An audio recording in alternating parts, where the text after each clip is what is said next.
Hello there, hi. Welcome to my channel. If this is your first time here, my name is Aaron and I am a Year 11 GCSE student helping you get the grades you deserve.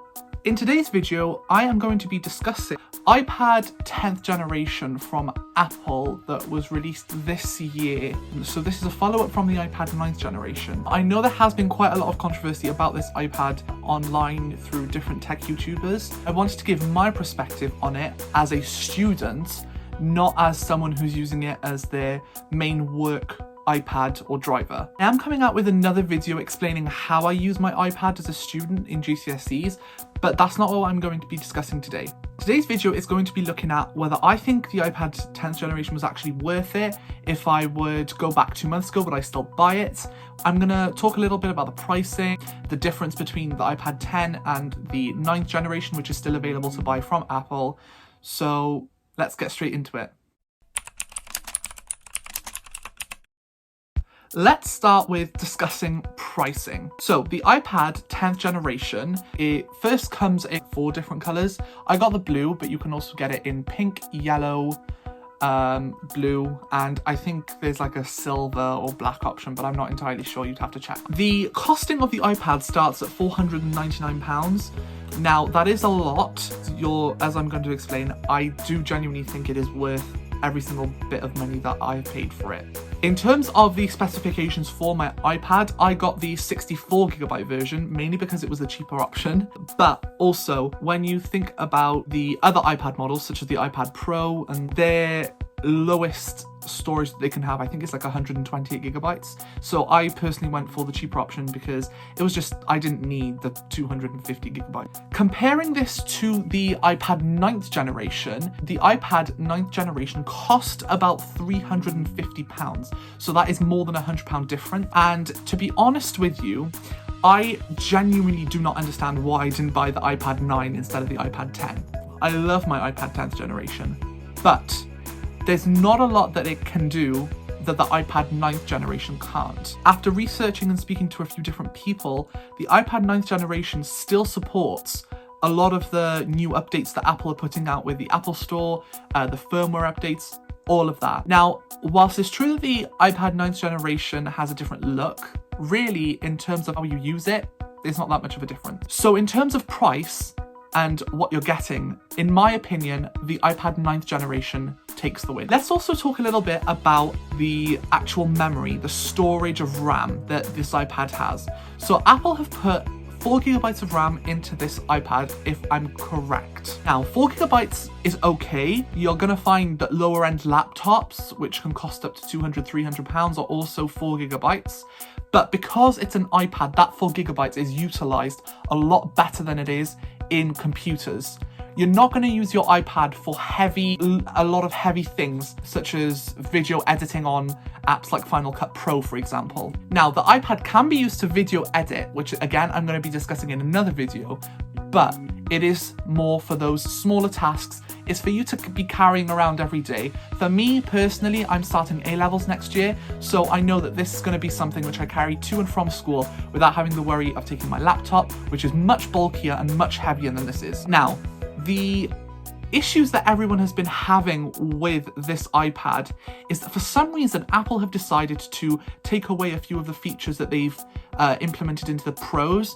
For example, the control menu, when you swipe down, the Pro versions of the iPad have split screen and multitasking, whereas you can't do this with this iPad, which is to be expected because it is the lower end of the pricing that Apple have their products at. Again, this is where that whole idea of me not understanding why I didn't buy the iPad 9th generation comes into play, because I genuinely think it would have been a more worth it experience. Now let's look at the compatibility of this iPad.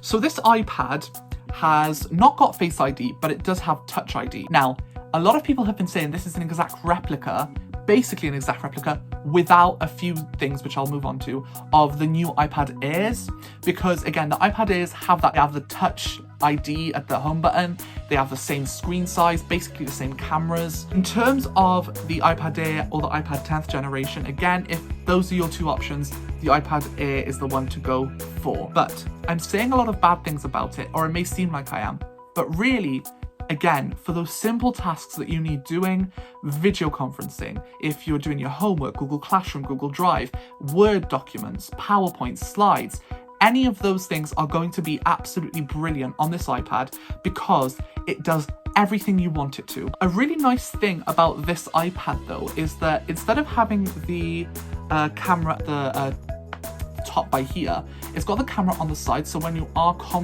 making conferencing calls on Zoom or Google Meet, it's nice to have it landscape rather than having it portrait. And it has also got the feature of following you around. I've forgotten what it's called, but following you around wherever you go and blurring your background, so that's also really nice. Now, the issue that everyone has also been having with it is its compatibility with the Apple Pencil, or in my case, because I don't have an Apple Pencil, styluses. The Apple iPad 10th generation is only compatible with the first generation of the Apple Pencil.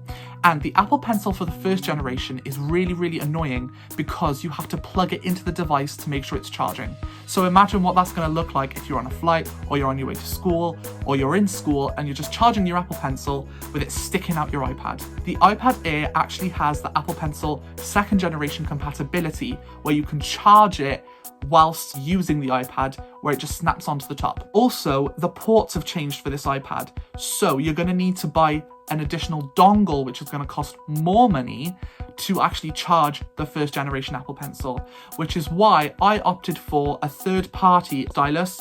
This cost me about £20.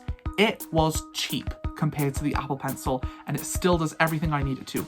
It's got palm rejection if you're using apps like Procreate. It's got tilt sensitivity as well. It's absolutely brilliant.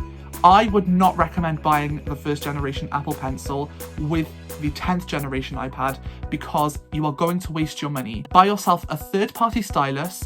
As you can see, I'm going to make a separate video on why I'm not getting an Apple Pencil, but as you can see, it's got a port here, which means you don't have to plug it into the iPad. You literally charge it with the same charger that came with the iPad. So overall, what are my thoughts? Well, I'm glad I bought it. I am very glad I did. I just wish I had bought the 9th generation instead. It does practically the same thing as the iPad's 10th generation does. Although the look might be older and it follows that whole idea of Apple's Touch ID at the bottom of the screen, I honestly don't see that being a big deal compared to the over £100 difference that you're paying. So from a student perspective, if you're using your iPad for note-taking, reading books, completing homework assignments, online shopping even, which is sometimes what I do on my iPad, go and buy yourself the 9th generation iPad, which is even cheaper if you buy it refurbished. That's all for today's video, guys. Don't forget to like, subscribe and comment, and I'll catch you in the next one.